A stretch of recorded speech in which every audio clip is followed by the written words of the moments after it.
Do you invite people out to tour your building and see what you do? We do. We also give tours of the transit village.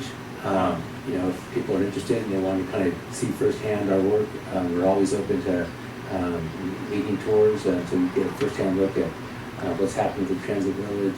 Where's phase 2, you can see some of our tenants, you can visit the Head Start, you can visit the senior center, you can visit Arise High School. There's La Clinica de la Raza right there is in the transit village. And if you do want to take a tour, we will always feed you up. So Powder Face Cafe. Should have a couple thousand people out there. Yes, yeah. Well, I think our next big event is Dia de los Muertos, which is our annual Day of the Dead festival. Day of the Dead, yeah. I think this year we try to get it as close to All Souls Day, which is November 2nd. So this year it will be the Sunday before, so I think it's October 29th. Right. And we're expecting 70,000 folks out there. We're going to commission 30 artists to build the different altars. I think this year it's already kind of taken on a special theme in light of the ghost ship tragedy that happened in December, which was just horrible. Right there, horrible. Yeah. Horrible, horrific tragedy. But that was right there in the Fruitvale, and it was 2 blocks from the transit village. Wow. Definitely feeling the loss and the tragedy in Oakland. But I think the art community has really stepped up, and I think there's just been a lot of energy around that, and honoring those that perished, and it's a very complicated situation because there's especially in this economic climate where a lot of folks are being displaced. We see it. Rents are going up in Oakland very high. Very high, yeah. Very, very high.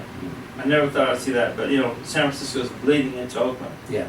And this is one of the things that's accentuating the homeless program too. That I see a lot of people now who are getting evicted. I was talking to some of the people on the street the other day, and and they were saying that the rents are so high they can't afford to live here anymore, and they can't afford to leave. Yeah.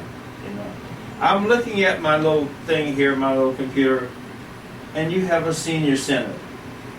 Yes, we do. How many people know about that? I don't know, but it's pretty full almost every day, and we have provide lunch every day, and bingo and other activities. So it's a very vibrant place during the day, and so many of the seniors come from some of our own buildings, or we're able to bus them in from other developments around the area.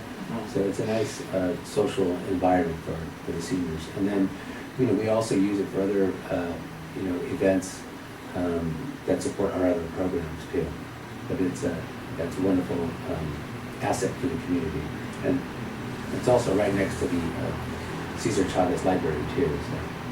You have a Head Start at one end of the spectrum, an early Head Start, and then you have the seniors. This kind of encompasses the whole human thing. Am I right? It does. No, it does. This is very rare. It is, and I think in one organization to basically working with folks from the cradle to the grave, and beyond. With Dia de los Muertos, so we're honoring those folks that have passed, and it is really a village now.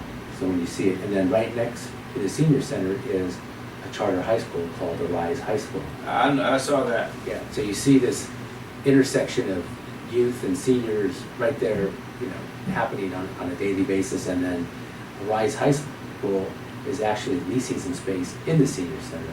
So they have a couple classrooms in there. So when you actually go in the senior center, you'll see high school kids mixing with the seniors back and forth. So it's really a lovely, very vibrant environment.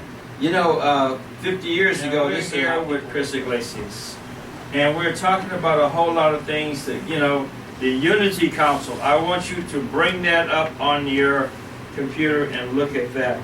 More than anything, we talk a whole lot of stuff about what we do and what we don't do, you know, and how much we do, when in essence we don't do very much at all.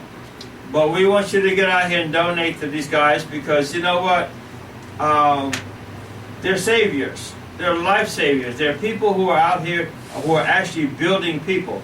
You know, our society right now is convoluted with a whole lot of stuff. You know, a little bit of hypocrisy and a little bit of greed.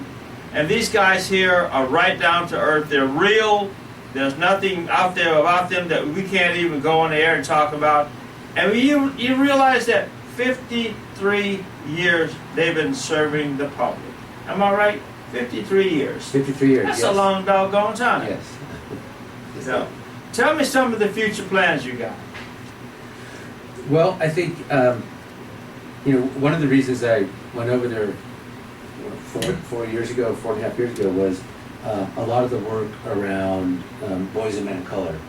And Hey, say that again. yeah, the boys and men of color work, which I think kind of transitioned into, especially with President Obama being in office, the MBK, My Brother's Keeper initiative. So Oakland, I think, has been at the forefront of that for years, especially the Oakland Unified School District.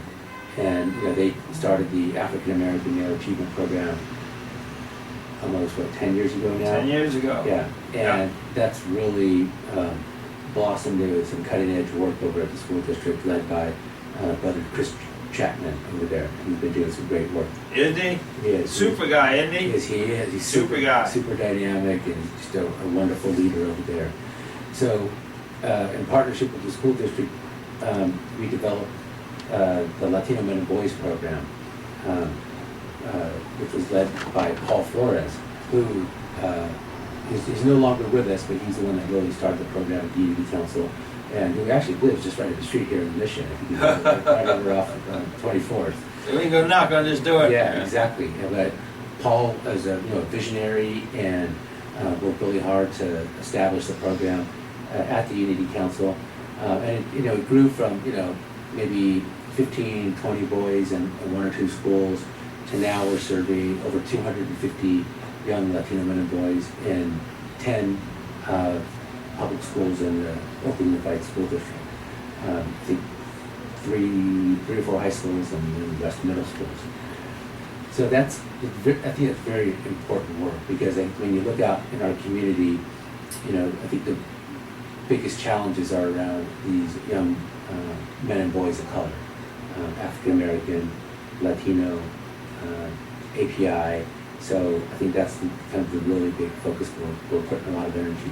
And again, that's in partnership. We don't do any of this work by ourselves, and that's in partnership with the California Endowment, who's invested in us, Alameda County through their Measure A health system, Kaiser, other philanthropic partners. So you have a lot of folks that really, I think, believe in this work and who back it up, because I think we really need to make sure that these young men and boys have every opportunity to succeed, and I think a lot of that is focused on the educational attainment. Well, I was out there eating and getting around a couple of weeks ago, and I noticed that a lot of young people are actually employed out there in the fruit industry. Yeah. Yeah, I mean, a lot of employment going on. It's a good place to go look for jobs, because it's not only just growing, but it's changing every day. Am I right? It is. And I think the other little gem that we have that we don't really talk about too much is this. It's a subsidiary of the Unity Council. It's called Peralta Service Corporation, or we just call it PSC. And it's a social enterprise. And right now, we employ probably a little over 50 people who work for PSC. And Wow. they do mostly public space management. We clean a lot of the streets around the Fruitvale. We work in the business improvement district. But many of the folks that work for PSC, have checkered past, whatever you want to call it, right? So I call them second step people. Yeah, exactly. So we're like a second chance employer. Yeah. Right? We will take a chance on you, and we will give you the opportunity. So many of the folks may have come out of the criminal justice system, or they don't have their high school diploma yet, or whatever. But if if they want to work and are willing to work, we can usually get them on our crews and start skilling them up. And we pay the Oakland living wage, so and many times if they're working hard, we try to give them overtime, and it's really it's kind of a gem. Now it's obviously if we have more contracts we have, the more folks they can keep moving, they can keep employed.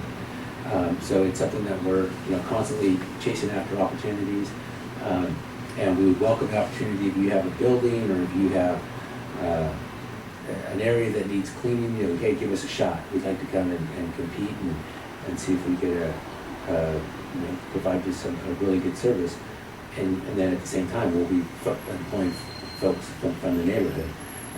You have right here. I'm looking at youth career services. Yeah. You want to talk about that a little bit? Yeah, we have a youth programming. Right now, our big emphasis is on the summer internships. So we're working with the mayor's office on her summer internship program. So we've been placing folks with us, but also with other companies throughout Oakland. I know we just placed a couple with Turner Construction Company. We placed a couple with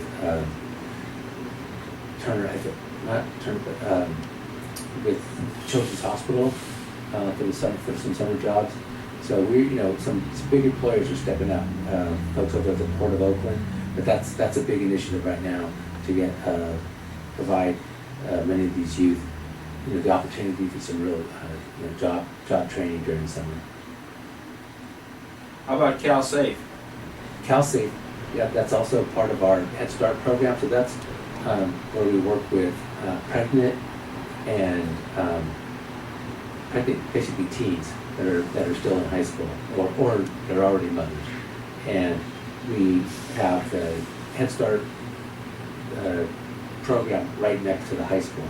It's a partnership with Alameda County, so these young women can get their high school diploma and stay in high school and have their children cared for. That is so critical right now, isn't it? Very critical. We just had a graduation in last month in June. I think 18, all 18 seniors graduated with their high school diploma.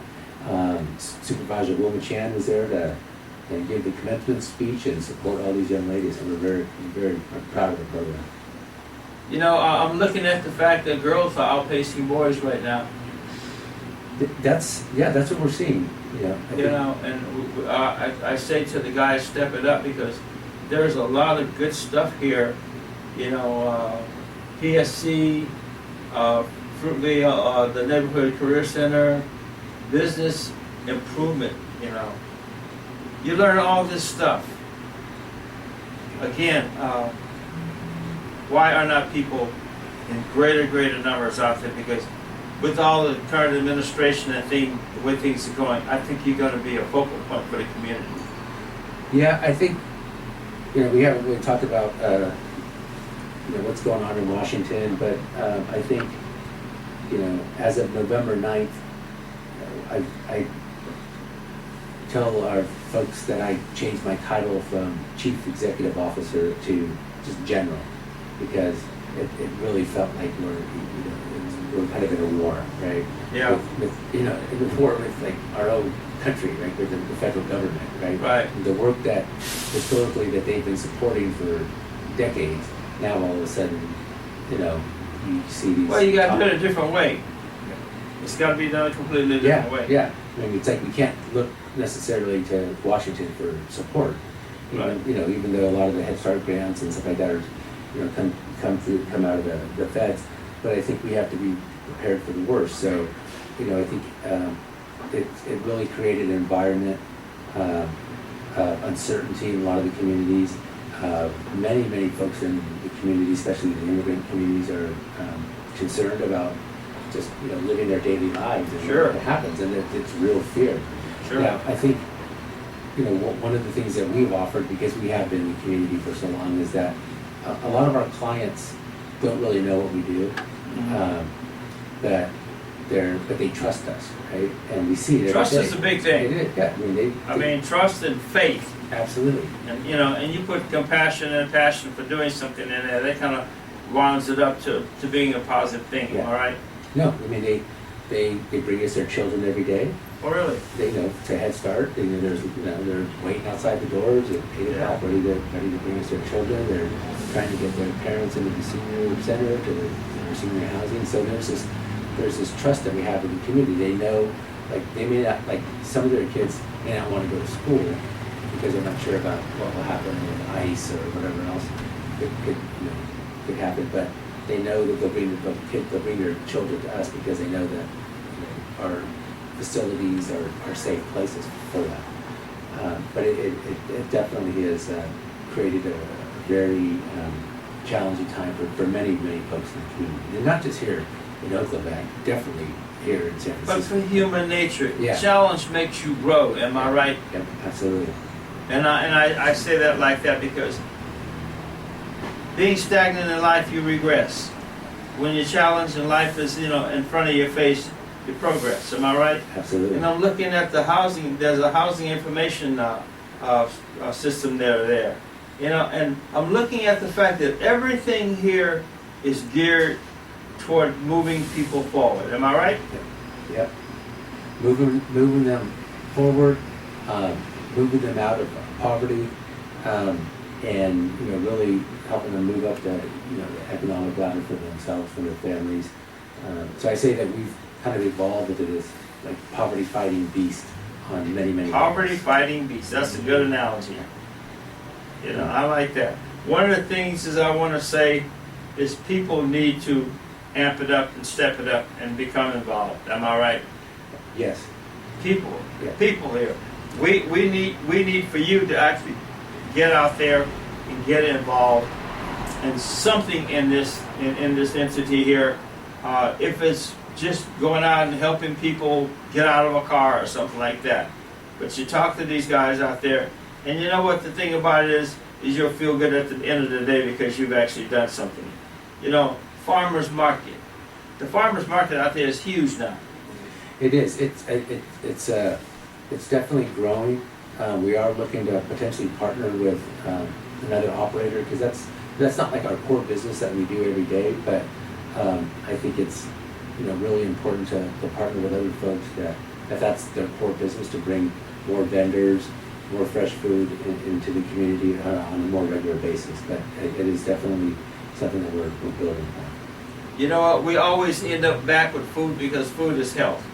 Absolutely. And I'm looking at the fact that here you go, especially with Head Start, an early Head Start at that, when these kids are actually getting some food for thought and getting something into themselves mentally and psychologically to actually catapult them into life. Because you know what? This is what other countries are doing. I kept saying that. Japan, China, Saudi Arabia, by ninth grade, kids are doing primary calculus. Yep. Am I right? Yeah. I saw that. Yeah. And we're still on the grade school level Right. in some respects. Right. So we have to amp it up. Yeah. I tell a lot of the kids in our program that I meet, it's hey, your competition isn't sitting right next to you in class. Your competition's over in India or China or something. Right. It's kind of a different approach to education. So you have to really when you're competing, you're really thinking globally on how you compete, and you have to look to what other countries are doing to prepare their youth, especially on education. Well, you know what? One of the things is education is a Head Start, and Head Start is very important because when you see these kids and they're reading at 3 and 4 years old, and you see them on the internet playing the piano at 5 and 6 years old, this is psychologically developing human beings, which we have not really done in this country in the minority community for a long time. Remember when everybody had to play an instrument, you had to go to school, you had to do this, all these requirements that you had, and study halls. When you went to study halls when you were in school, that meant study, that meant go out and play computer games. Right. I think that if with a format like this, I think we can grow. People like to see that. Good job for children. Read, listen, the sounds of the mission. Well, we're back with Chris Iglesias, and we're talking about people right now. We're talking about people building people. The big thing is we're talking about a man that I would like for the public to know who you are. And you want to kind of give your bio a little bit, and I'm going to shut up and let you talk, because you know what, that'll be the thing to do. You try to give people some history on you, where you've been, where you started out from, and where you're going, and some of the ideas you have, because I know that you've been in public service for 25 years. That's a long gum time. That's a lot of water under the bridge, so to speak. Yeah, no, I can't believe it. You want to tell people about you? Sure. Yeah, no, I'm a local person. Is born in Oakland at Kaiser on Broadway. Wow. 55 years ago, so I'm just a couple years older than the Unity Council. But my father came to Oakland, to West Oakland, from Mexico. So I think he came from Jalisco. I can go back in when he was 12 or 13, the family moved here. And then my mother came to Oakland from Arizona. And everybody, with all their families settled in Oakland, around Oakland, West Oakland, East Oakland. And then, so I was raised in Oakland for a while, and then we moved further east. But I went to high school in the Bay Area, then I went to San Jose State. And was lucky enough to play a little football down there with Coach Jack Elway and Todd Gilbert. Wow. And so I always thought I was going to be a coach, teacher and a coach. That was always kind of my main focus. And then, players get beat up. Yeah, you get a little beat up for sure. Definitely felt. By the time I was 21, 22, a couple knee injuries, shoulder, all that stuff. But I always, I think, really interested in kind of cities and being part of cities and development and everything, and ended up working for a developer down in the South Bay, Terry Brown Construction and Development, and just kind of got to see how projects worked, and then had the opportunity to come work up in Oakland, in Emeryville, for a small engineering firm, and then actually started working for the city of Oakland right after the earthquake in '89. I worked there for a couple of years, and then went to work for Bart on a lot of their expansion projects, building Pittsburgh Bay Point and Oakland, Pleasanton and SFO, and then went over to San Francisco and spent the next 20 years in the city working at a redevelopment agency, so doing a lot of development around the city, Mission Bay, Gilbert Buena Center, and then joined Mayor Newsom's team, heading up city build for him, and then Human Rights Commission for a couple of years. So a lot of public work, and then I got a call from the Unity Council about potentially going back and taking a look at running that organization. I was trying to talk them out of considering me, because I just felt I was a public service for a bureaucrat for so long that running an organization would be a bit out of my league, which it is a little bit. It's definitely been a challenge. I think you mentioned earlier, but if you're not really challenging yourself, you're not living up to full potential. So jumping over into this to run Unity Council has been probably the biggest challenge of my life. But I also think it's like the most important work I've ever done. And I've been Makes you feel fulfilled, doesn't it? It makes it fulfilled for sure, and but there's 300 of us over there on the board of directors. And wow. They're some incredible folks that are really, really committed to the community, and so I feel very lucky to have the honor to lead them every day. But they're really the backbone of the organization, the staff that are working in the Head Start buildings, that are working in the Business Improvement District, that are running the organization, and for the most part, the organization has been built by women. And I think even on the mural over there that I brought you, as it shows all those lines. Yeah. Those lines represent women's hair, and basically braids, that have kind of held the organization together and developed the organization over the years. So we hired a muralist, Ray Patlan, and some of his students to design the mural, and they came up with that concept of kind of women's hair and braids. So I'm very, very well aware of the fact that this organization was built by women. And even if you look at my executive... Wait. Let's back up a minute. Let's back up a minute. Say that again, because you know what? A lot of young girls out there feel they don't have a place. Yeah, no, They do. they do, absolutely. And an important place. No, a huge place. And, Yeah. And I think it's, you know, the Unity Council has been a leadership on, with women in prominent leadership roles. See, that fills a decades. big void in a girl's life, doesn't it? Absolutely. You know, you can talk about Arabella Martinez, who's the founder of Unity Council. Alameda. Arabella. And, you know, this is a big month for her. We're very excited. She turns 80 on Wow. the 31st of July. So the big birthday for Arabella this month. And she's an icon. And I must say. And you know, but she's brought up many women, you know, behind her to help lead the charge. So, you know, when you look at my executive team, the majority of them are women and super talented. So How does that work? You know, I mean, do you publicize that a lot? publicize that. The fact that women are actually in charge.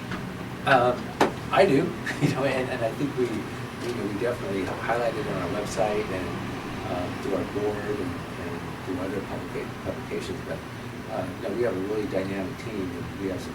It sounds like it. Yeah, incredibly talented women at all levels, at the executive level, manager level, teachers, and it's throughout. So yeah, we are a place, a platform where folks can start their career or kind of develop their career. So I think it's not only for women, but we're putting a big emphasis on just having a leadership academy within the Unity Council. When you turn young girls out, they progress a lot faster than what they start. You know, one of the things that we had a young one in here the other day, and she was a fireball, 24 years old. And this is the medium age when women, I found out, did some research, between 22 and 27 is when they really come on, you know that? When they really start to blossom and become business people. And they're aggressive, you know. But one of the things I see in the minority community is a lot of compassion, you know, when young girls go into business, you know, and they're dedicated. You know, I was in Vietnam, and there was an inscription on the side of a temple, and it said, "There are those of us who live the challenged life." Then you turn that around backwards, it says that there are those of us who live and let life challenge us. You know, and it said, "Be a challenger." Yeah. You know, and this is one of the things that I hear that you're pushing in life, and psychologically and mentally, this actually builds people for the rest of their life. I'm looking at all this stuff that you got here, you know, business improvement, you know, district, housing information, farmers market, financial capability. That's a big one in today's society, isn't it? Because, you know, if you're not financially soluble now, you're gonna fail. Am I right? Yeah, I think it's a big challenge in the community. I think just having that financial education on what's available to individuals, what's available to their families that they may not know about. And I think we have some really talented folks on staff that provide a lot of assistance to many folks in the community. You know, I like the way you guys got things arranged. Who was the brainchild? Your staff of putting all this stuff together? And which one is that? All this stuff. I mean, on the website? you've got fingers everywhere. Yeah. Well, I think it's, you know. You said 300 people. Yeah. Wow. You know, it's a big operation, but I think, you know, as I've been back in Oakland for the past 4.5 years and seen, had a much better look at the landscape of Oakland and especially East Oakland. I think one of the things that is alarming is that there's huge needs in the community, but there's just not a lot of capacity in East Oakland as far as other organizations. Right? There are other organizations, and they're doing very good work, but there really needs to be more. And I think that's, to me, one of the biggest differences when you look at San Francisco compared to Oakland. San Francisco, right across the bay, took me, 20 minutes to get here on BART? 20 minutes. But we keep just in a whole different world, right? The resources that San Francisco has, the number of organizations that are around to help folks, especially in the low-income communities. When you look at East Oakland, you just don't have the same capacity, right? And that's one of the most alarming things I see. Youth Uprising is doing some really good work over there in the Castlemont area. Regina is doing some great work at East Oakland Youth Development Center. But there needs to be more of them. They need support too. So always highlighting the work that they're doing. But there are others, but it's just, to me, there's still some big capacity issues. Do you intend to infuse more people into your organization as time goes on? Well, we try to serve more folks, but I think it just gets to what we could safely afford to do. I think in the past we've been very externally focused. So folks come from us from the community needing things, and we'll basically just try to figure out a way to do it without really looking at can we afford to do it, and do we have the skill set to do it. But it's really been just trying to meet the needs first, and then kind of backtrack, kind of figure out if we can actually do it. So I think we're just trying to be very strategic on what we take on and maybe what we might want to partner with other organizations on that maybe will do better than us. So inward development is a big thing in your whole organization, am I right? Yeah, inward development and leadership development with a lot of our staff. We really want this to be a springboard. Either they could grow within the organization, or they could take on other opportunities outside the organization, other organizations, corporations, and public entities. Well, that's how you sustain sustainability is growth. Am I right? Yeah. And that progresses you on and on and on. That keeps your organization going. This is what we were talking about. Doing things within the community, making people aware. And the more people that are aware, the more support you get. The big thing is I look at youth career services. That is a big, huge thing right now because a lot of federal programs are dying. Am I right? Yeah. Yeah. I don't think we could really look back to DC for support on a lot of our work. It's either we have to look at partnering locally. I think we really have to look at partnering with the private sector. We recruited some folks for one of the big contractors in Oakland called McGuire and Hester. They have a lot of work, they need workers. We took them, a few of our, brought the Service Corporation folks. And to at least make the connection, because these are good, union jobs, and that these are union jobs. Provide a very good wage. And so I tell the folks that are working for us, hey, let's have you go talk to these companies, right? Because this could really be a springboard for you and your family. We just sent one guy who just got picked up by BART. He's been working for BART. Another one, I think that's a big one. Yeah, so I want to be like kind of a springboard for a lot of the folks in the community. Come work for us for a while, and then once you get to a certain level, and you want to try to compete for these other jobs, let's put you in that position. Do you think that with the infusion of a lot of people coming to Oakland, that's going to make a difference, especially techie people? Do you see any support from them? Yeah, I do. I think the Pandoras and the folks that have kind of built their businesses in Oakland, and especially the ones that are coming to Oakland, we see it as a great place, right? It's a great physical location, great weather, great diversity, and I think many of them want to be good corporate citizens. So we're engaged with many of them, and we hope to continue to grow those partnerships. I think just kind of also talking about partnerships and some of our youth programs. We are having a golf tournament on September 18th at Metropolitan Golf Links. Where's that at? It's right there in Oakland, right by the Oakland Airport. It's called Metropolitan Golf Course. Oh, yes. Yeah, and it's gonna, it's gonna be to support our MBK work, our Latino men and boys Mhm. program, and we're hoping to raise some good money for that program to support a lot of the work of the mentors. And when is that gonna be? September 18th. September 18th. Yeah, and Calendar in front of me. yeah, we could definitely send some. It's a Saturday, No, it's a Monday. Monday? Yeah, we have a good partnership with Metropolitan Golf Links. They do some good work in the community, and it's a nice facility. It should be a fun day if you get. Yeah, why don't you remind us, and we can talk about that, we'll actually run a spot for it, Okay. That'd be great. before, in maybe 2 weeks, you get a hold of Gina, and that way, we can give you some support. Yep. No, that'd be great. Because, there's a lot of stuff right now about ancillary sports like golfing and tennis and stuff like that, and I think a lot of people will be interested, Yeah. and it's money, it's money.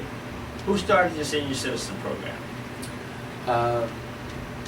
The senior. It's been there a while, It's been hasn't there, yeah. It's been there for a long time. This is, I think, some of the work that Arabella and the board was doing back in the 70s and 80s, and we just keep kind of developing from there. There's not very much, left for senior citizens. It's kind of declining. You know that, don't you? Yeah. The funds are declining. People decline. But we'd like to have something like this to keep going. We are looking at the fact that you and Oakland are in a partnership, and you're looking at the fact that everything is going good. Tell me about your future, what you're looking for.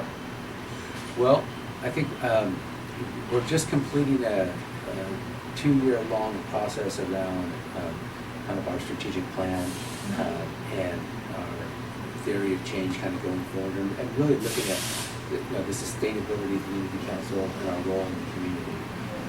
And we've been lucky enough to work with a lot of the leaders in Oakland, especially James Head over at East Bay Community Foundation, Fred Blackwell, San Francisco Foundation, Tony Eichen at the California Endowment, Dan Scoff at Beneficial State Bank. So we've had a lot of partners around the table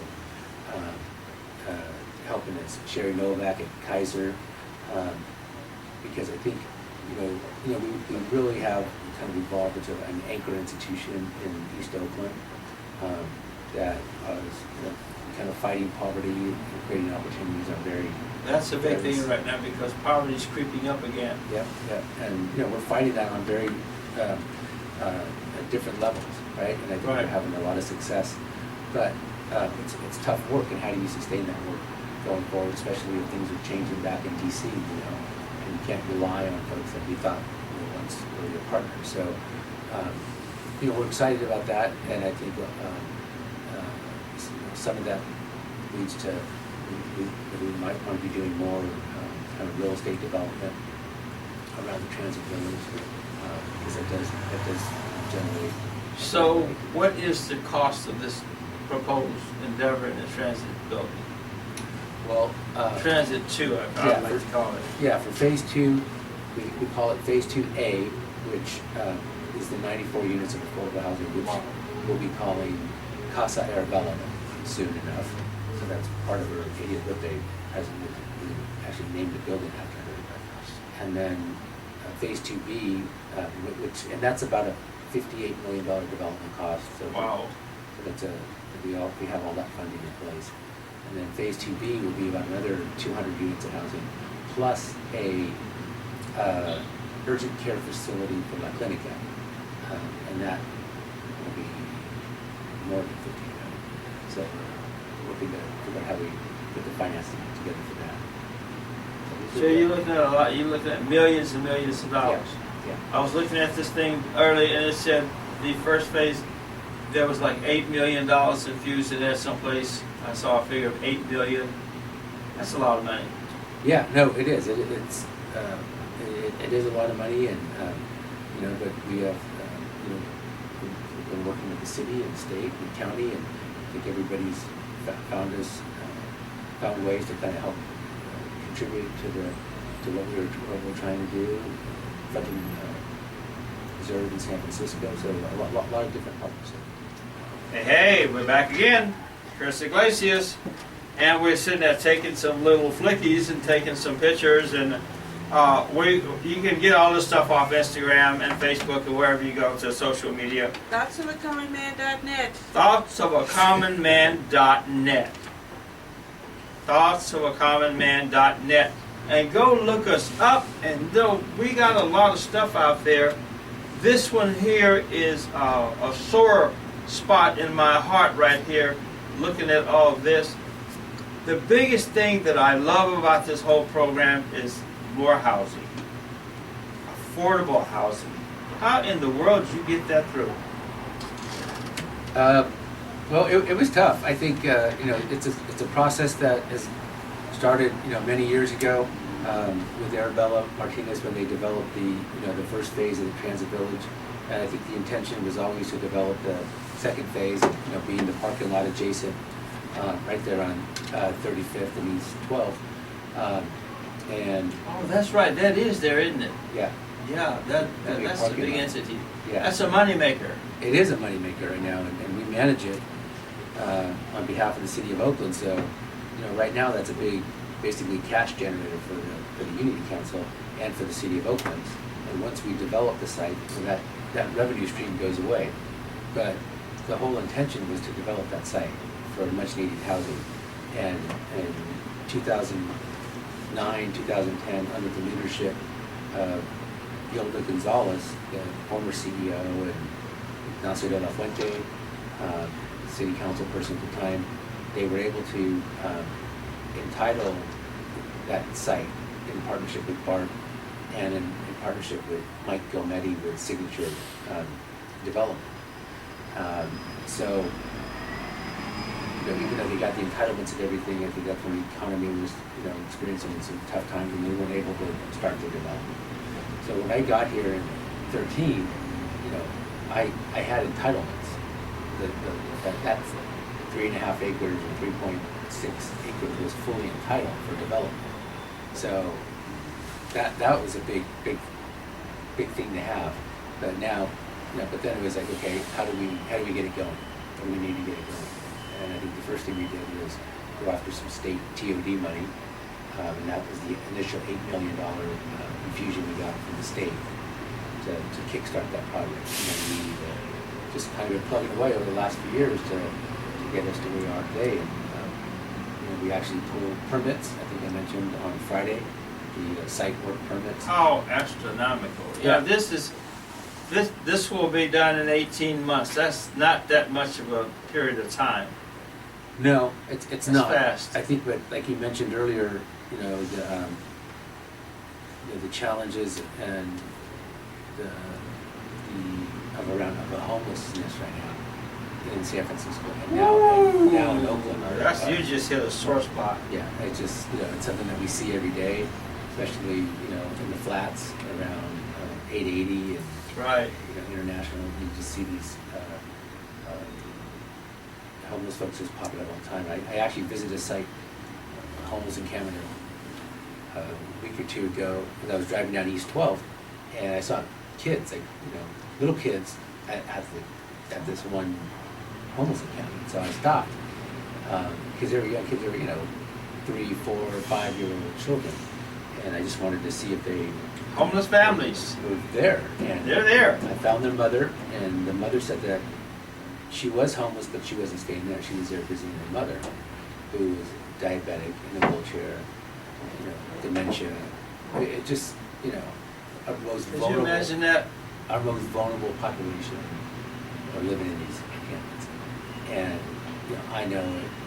The mayor knows it's a huge, huge challenge for humanity on how do we. But this is a problem throughout the whole country. Right. No, you're right. Right. It's just not an Oakland or a San Francisco. This is a country problem. Right. And it is, and I think part of it, it's kind of the economic challenges, the realities, especially in the Bay Area. Downturns. Yeah, you have this incredible wealth, this incredible prosperity at one end, and then you have this growing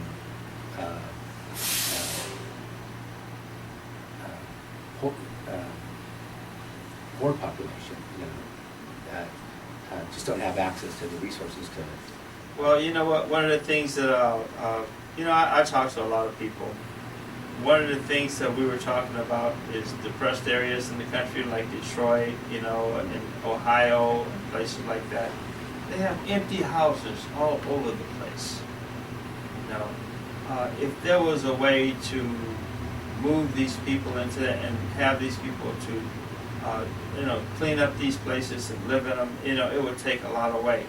But relocating people is a big problem because most people don't want to relocate that far. Yeah, well, I mean, I think a lot of the folks they grew up in the Bay Area. This is home, and they're doing whatever they can to stay close to their families and everything. But a lot of them have. They don't want to reach out for help to their families and want to try to figure it out on their own. It's very, it's just a huge challenge, and I think even when I met folks that day, we reached out to the city and the county to see if there was some temporary housing for, especially a lot of them. It's hard to deal with them, isn't it? Yeah. Well, I think. Many have, health issues, health challenges, falling on that. I met this one woman there who was actually sharing her tent with the elderly woman that had diabetes and everything.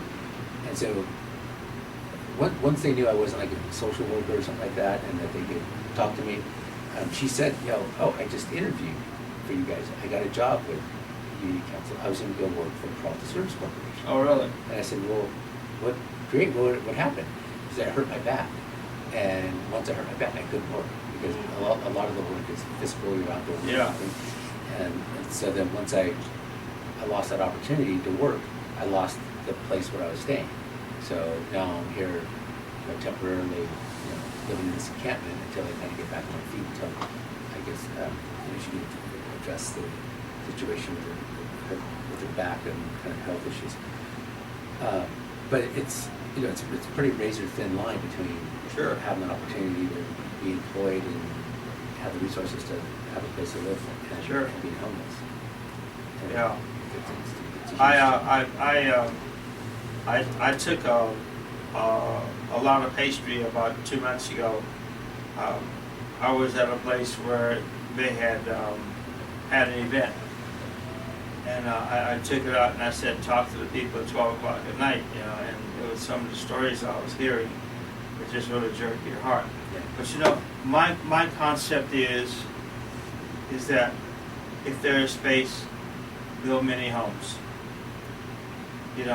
But space is premium here in the whole Bay Area. Yeah. If you can get out, the nearest place, Stockton, Modesto, places like that, people cannot commute. So there's old warehouses here. I look at them, build many homes inside the warehouses. They keep them out of the weather and stuff like that. One of the things is I think that we can do, my suggestion, is there's a lot of people that have a lot that don't give. We have a selfish society in some ways. You see people driving Mercedes-Benz, the high-end cars, they're not thinking about it. Compassion is one of the things we talk about in Passion for Life, we talk about it on here.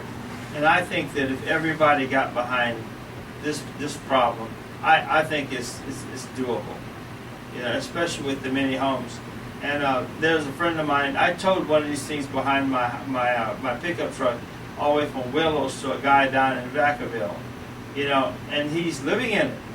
And he was living up in Willows on 21 acres, but he got too old. And so now it's down in Vacaville, sitting out there behind Tim Road on his brother's property. So it's a win-win situation. And for about $20,000, for what it costs to buy not even a new car, a used car, you can build one for $20,000. And they're quite nice. And I think that would suffice a lot of people. And you know what? You figure 8 feet by 20 feet or 10 feet by 8.5 feet by 25 feet. That's not very big, but it's sustainable for living. You get a shower, you get a small kitchen, But the big thing is to keep the funding going. And this is what I would like to see in the Bay Area. I would like to see, and You know, and the federal government's not going to do anything for you anymore. But I would like to see private citizens invest in this, and I think they would have a return on it. That's really nice. Yeah, and I think Oakland is looking at a variety of options. It's the same as San Francisco, and I think a lot of folks are really stepping up financially. Tipping Point, Daniel Laurie is committing $100 million to eradicate homelessness within the next 5 years or something like that. So you really have some very, very smart, very, very wealthy people putting their minds to this. And I know Oakland, Councilmember Gallo, they're looking at the kind of tiny house development in certain areas, and really just thinking of any possible opportunity. But a lot of them are very expensive. They're still expensive to. The land is very expensive. Exactly. Acquire the Actually, land, the land is very infrastructure expensive for the land and everything. But it doesn't. They're still. It's a huge priority for them. I've been with Councilmember Gallo on a couple of visits where he's out, he goes into some encampments, they know who he is, and hey, give us some trash bags and let us clean up the area, and he knows a lot of their challenges as far as their health. Are you getting your wife to the doctor for this or for that? So he's very compassionate, but I think a lot of the political leaders are, but it's a big challenge. One of the things that that I would see is the trash problem here in Oakland. If we could lick that trash problem, and now rodents are coming in. If we can, and disease comes with trash. If we could lick that problem. One of the things I would like to see is a closed compactor where you can only put like a bag. Shove it in. A 2x5 bag or whatever. Because if you leave it open, then everybody dumps into it. Mm-hmm. But if you have an access port, a power port where it'll actually compact, then it will serve people better, and you can just go pick it up. You don't have to worry about furniture and all that stuff. Somebody from out of the area, because people are dumping in Oakland. I was out on 56th Avenue the other day. There's about 5 or 6 couches sitting out there. Yeah. And this is not homeless people. See. That's what people don't realize is the homeless are not the only problem when you have a situation like that. Everybody else starts dumping into. You look at that Peralta, people were dumping everything and anything over there on the street, waiting for the city to clean it up. Yeah. So if you can limit that with just to the services of the people in the 10 cities or in the small housing cities, then you can control that. And I saw that when I was in France once. They just got a thing, you just shove it in. You get a box, you shove the box in, and it's compact. And that keeps all that. That also keeps the cost down tremendously, because when you got to move refrigerators, and then the ancillary stuff like the compressors, contaminated, the oil, and all this stuff. It actually drives the cost down. And I would say about 40% of that is people, again, dumping from out of the area. People dumping in other people's areas. You keep that cost down, and I think that would give you a little bit of an arm to put that much money into the development of the city itself. But that's just my idea. Yeah, no, illegal dumping is it's a major concern, especially along kind of the flatlands of Oakland and where we're at and further east.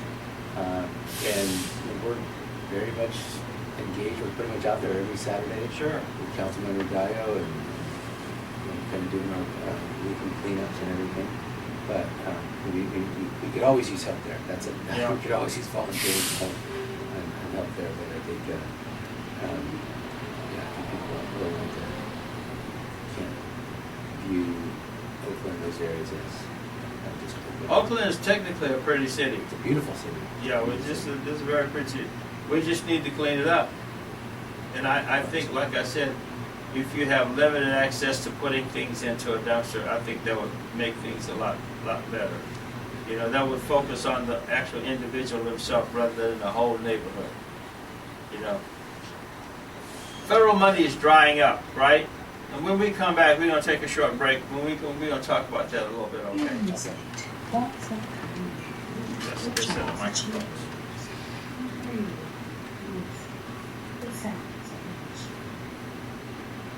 And we're here. We're back again, right here.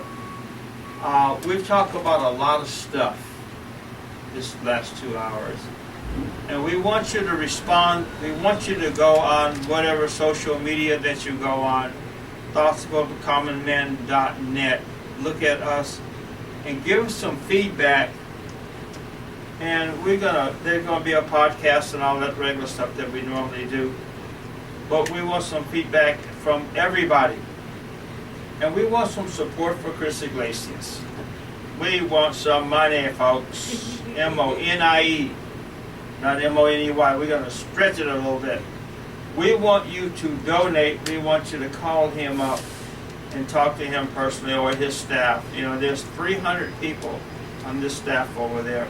We want the Unity Council. And that's what it says. And I'm looking at the cup, unity. I have not seen anything in our society that says togetherness or unity. It's all me, I, we, but it never says unity. The word unity means all of one, or one of all. Like the Three Musketeers or whatever them things were, you know. But we're looking at the fact, and this is a nice looking cup. You know, I don't know if you can get one, but you know, you may be able to buy one or something like that. But you know what? Go out there and support the Unity Council. Chris, you want to put your numbers out there again, all of them? Sure, you could call us at 510-535-6900 and ask for me or anyone else on our staff, maybe one of our development folks, or just visit our website at www.unitycouncil.org and check out our website and check out some of the events we have coming up. Gina reminded me that we do have a call out right now for artists for Dia de los Muertos, so we are looking to select the artist that will design this year's poster, which is we'll get a ton of exposure throughout Oakland, throughout the Bay Area, on billboards and all that kind of stuff. So it's something that we work in partnership with the Oakland Museum in California, the Mexican Museum, to select the actual artist. And I think we have a nice prize for the person that we select. I think we a nice cash prize, and then again we get a lot of exposure to that artist. So that call for artists is out right now. I think it closes on August 1st, and then we'll make the selection very quickly thereafter and get you going for this year's theme and everything. We also have a golf tournament coming up on September 18th, which promises to be a really fun day, and we're hoping to raise funding for our Latino men and boys program. So who can sign up for the golf tournament? Anybody can. We'll get the information on our website. There are sponsorships available. You can buy a foursome. You can come out and just get a single golfer rate, and we'll put you in with a fun foursome somewhere. There's a lot of great prizes. The thing about the golf tournament that we like, that Metropolitan Golf, of course, partners with us, they let us bring businesses from the fruit belt to the golf tournament that day. So on the first tee, there may be Taqueria Reynoso, which is a business in the fruit belt, making tacos for you right there on the course. You know, just having all of his equipment out there, producing some wonderful tacos, and then you kind of drive along, and there'll be the brewery Ale Industries, which is located in the fruit belt. When you get there, you'll have breakfast from either Guadalajara or some of the other businesses. So we really want to highlight a lot of the businesses in the fruit belt, and Metropolitan lets us. Wait a minute. You're gonna give them some libations. They're gonna play golf, and they're gonna leave a lot of money, and they're gonna donate a lot of money. That's the plan.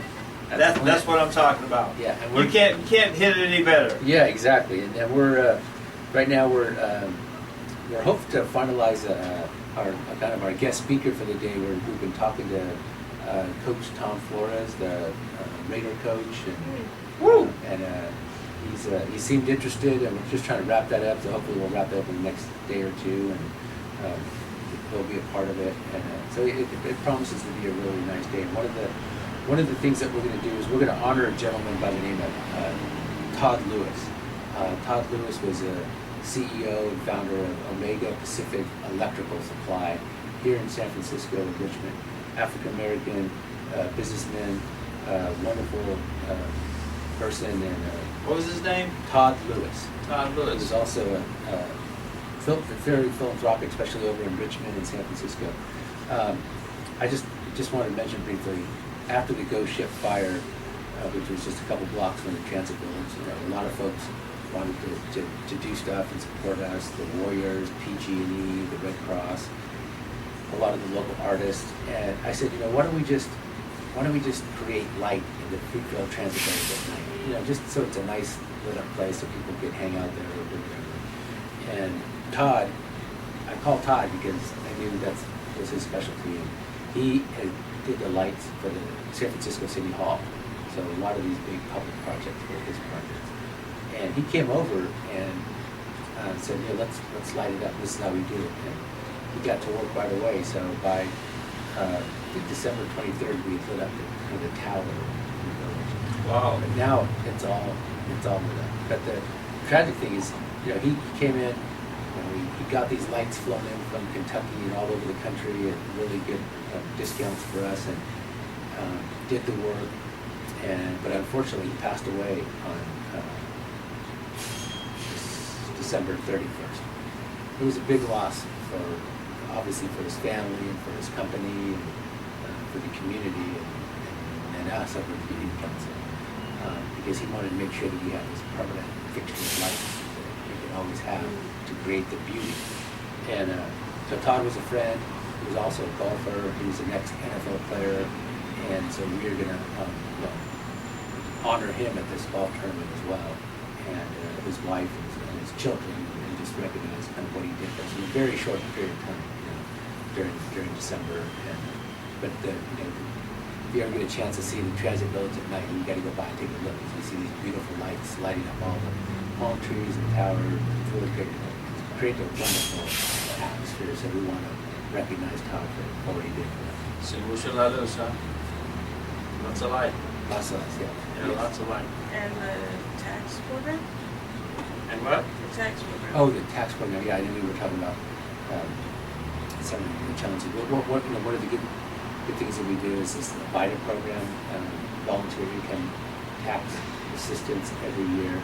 And this year, through our staff and a lot of the volunteer CPAs and people with I think we were able to process over 800 tax returns for local families. Wow. That brought in a couple $1 million to the community and to these families.